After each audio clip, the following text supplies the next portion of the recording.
안녕하세요. 홍마이 박사입니다. 구약원어 해석 공식 익히기를 공부하겠습니다.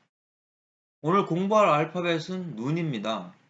눈의 개념과 숫자, 파생 의미, 사형적 의미에 대해서 공부하겠습니다.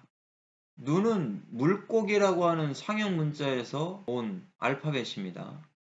뱀은 물이었잖아요. 물을 하나님이 만드시고 그 다음에 물고기, 눈을 만들었다라고 생각할 수가 있습니다.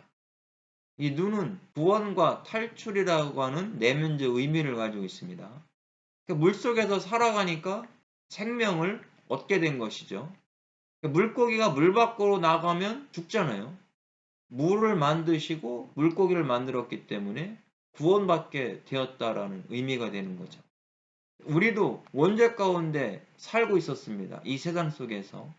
그런데 예수님을 통해서 깨끗한 물로 오게 된 거죠. 바로 하나님의 아들의 나라로 옮겨졌다라는 것을 알 수 있습니다. 하나님과 결합하여 종이 된다라는 것은 최상의 표현이다라고 했는데요. 우리가 하나님과 결합이 된 것이죠. 예수 그리스도를 통해서 하나님과 연합이 되었다라는 겁니다. 그것이 구원받았다라는 것이죠. 눈의 숫자 값은 50입니다. 성경에서 50은 기쁨과 구원을 상징하고 있는 숫자입니다. 그래서 50은 해방과 구원을 상징하죠. 희년을 연상할 수가 있습니다. 그래서 희년이라고 하는 단어가 요벨이에요. 이 요벨은 야발이라고 하는 동사에서 온 단어인데 이끌다라는 뜻입니다. 야발은 이끌어내다.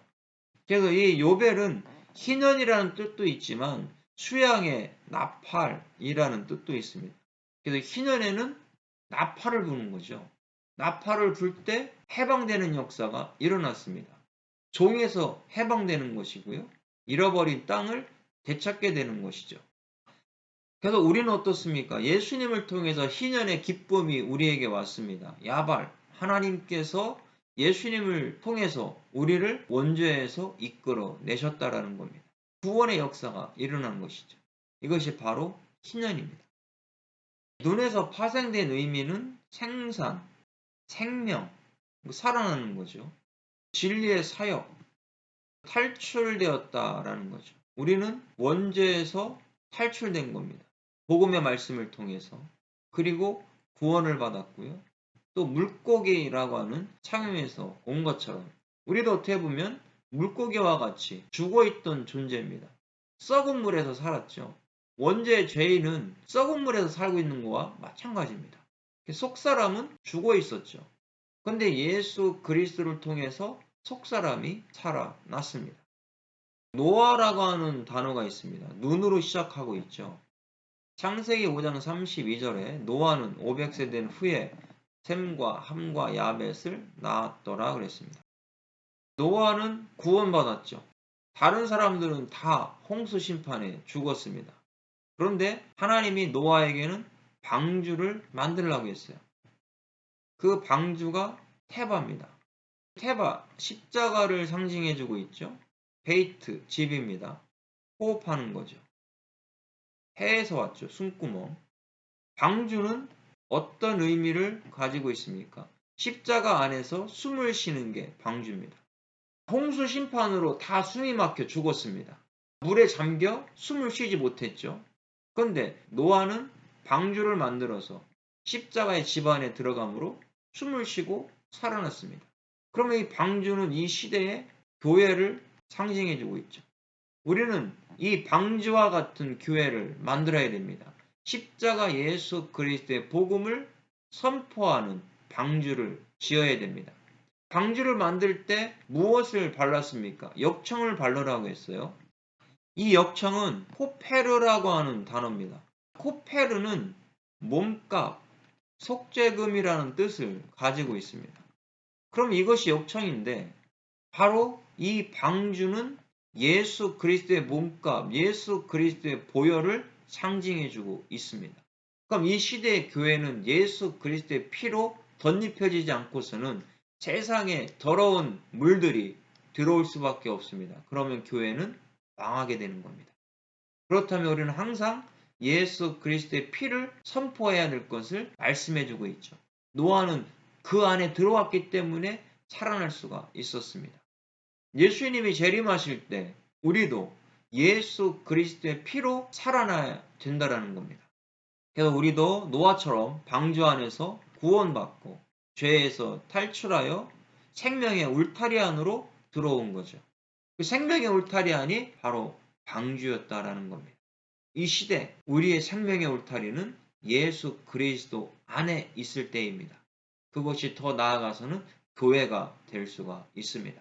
그래서 구원받은 백성들은 교회 생활을 통해서 우리의 신앙을 더 견고하게 할 수가 있습니다. 네펫이라는 단어가 있습니다. 숨쉬는 존재, 영혼, 생명 이런 뜻이죠. 창세기 1장 21절에 하나님이 큰 바다 짐승들과 물에서 번성하여 움직이는 모든 생물을 그 종류대로 날개 있는 모든 새를 그 종류대로 창조하시니 하나님이 보시기에 좋았더라. 숨쉬는 존재라는 거죠. 네펫이는 영혼이라는 단어도 사용이 되지만 육적으로 숨쉬는 존재를 나타낼 때 사용합니다. 시편 150편 6절에 호흡이 있는 자마다 여호와를 찬양할지어다. 우리가 숨을 쉬는 네펫이 존재가 되었으니까 여호와 하나님을 찬양해야 합니다. 시편 1편은 복 있는 자로 시작하고 150편 마지막은 여호와를 찬양하라. 살아있는 자들은 찬양하라. 이렇게 끝을 맺고 있습니다. 자, 네펫이 살아있는 자들은 구원받은 백성을 상징해주고 있겠죠. 그래서 우리도 속사람이 살아난 겁니다. 자, 원죄의 죄인은 하나님과 단절이 됐습니다. 끊어졌죠. 그런데 이 사이에 중보자 되시는 예수님이 연결시켜 주신 겁니다. 십자가에서 죽음으로 말미암아. 그래서 우리를 죄에서 탈출시켜 주시고 구원받게 해주셨기 때문에 우리가 숨을 쉬는 존재가 되었다라는 겁니다. 자, 이렇게 숨쉬는 존재가 되었다면 나의 입으로 예수님을 시인해야 되겠죠.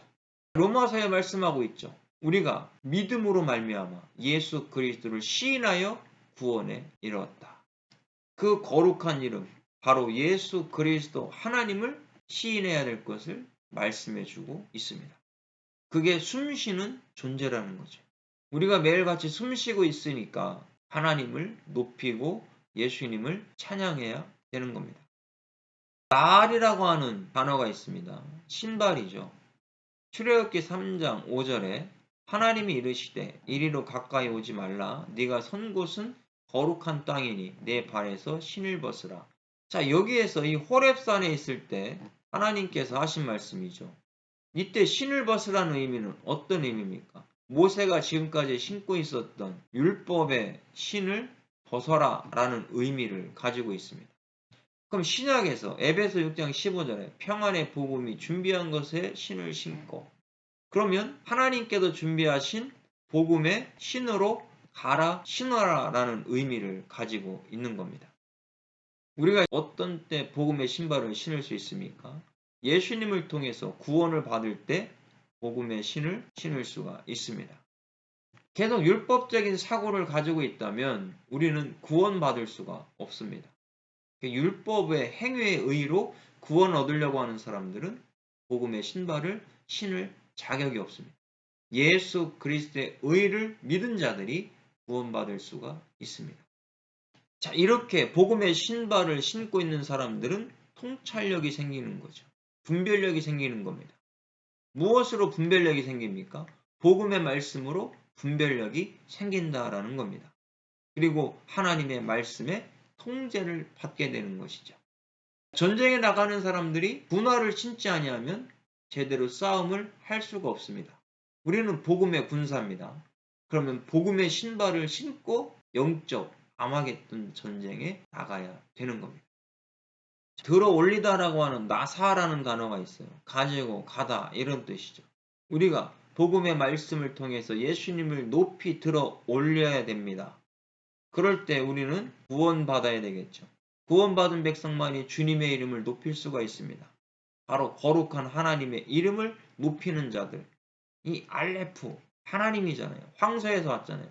힘의 전능자 되시는 그 예수 그리스도를 높일 수 있는 사람들은 바로 구원받은 백성이다라는 것을 이야기해 주는 겁니다.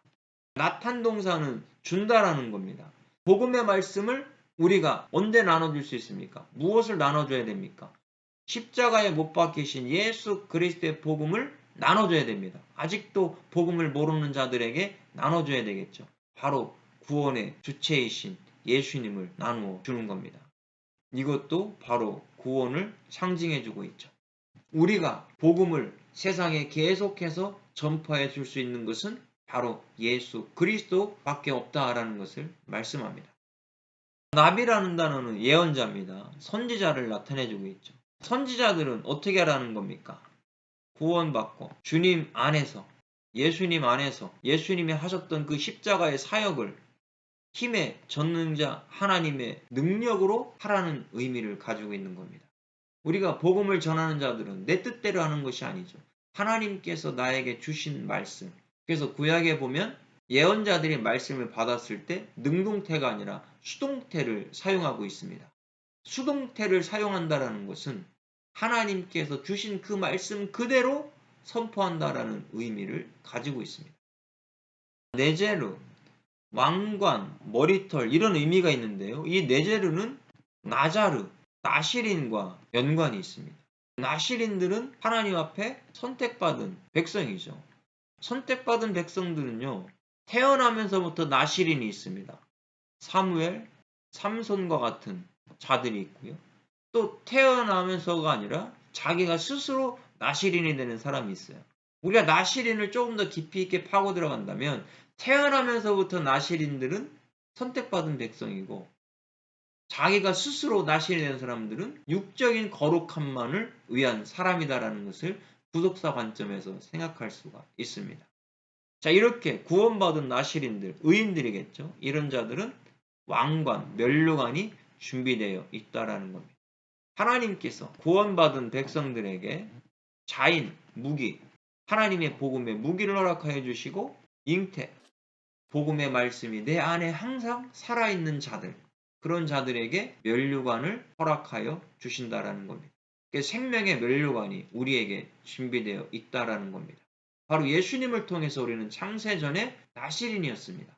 예수님을 통해서 구원받았습니다. 이제는 생명의 면류관이 준비되어 있습니다. 자, 노페트, 송이꿀, 꿀방울이죠. 꿀방울을 우리가 복음적으로 생각할 수 있죠. 복음의 말씀. 복음의 말씀을 받을 수 있는 자들, 꿀송이와 같은 복음, 하나님의 말씀을 받을 수 있는 자들은 구원받은 백성이고요. 입으로 그 복음, 예수님을 선포하는 거죠. 십자가에 못 박히신 예수님을 인정하고 시인할 때 꿀송이와 같은 그런 말씀, 복음을 받을 수가 있습니다. 그 말씀을 계속해서 들을 수가 있다라는 것을 알 수 있습니다. 자, 우리는 오늘 눈에 대해서 공부했습니다. 저와 여러분들이 이 눈은 구원, 탈출, 또 물고기라는 상형에서 왔다라는 겁니다. 우리도 예수 그리스도 안에서 원죄가 사라지는 구원의 은혜를 받았습니다. 이렇게 구원받은 백성들은 항상 하나님의 말씀, 복음의 말씀, 그 신발을 신고 세상으로 가야 될 것을 의미해 주고 있는 겁니다. 항상 복음의 신을 신는 저와 여러분 될 수 있기를 바랍니다.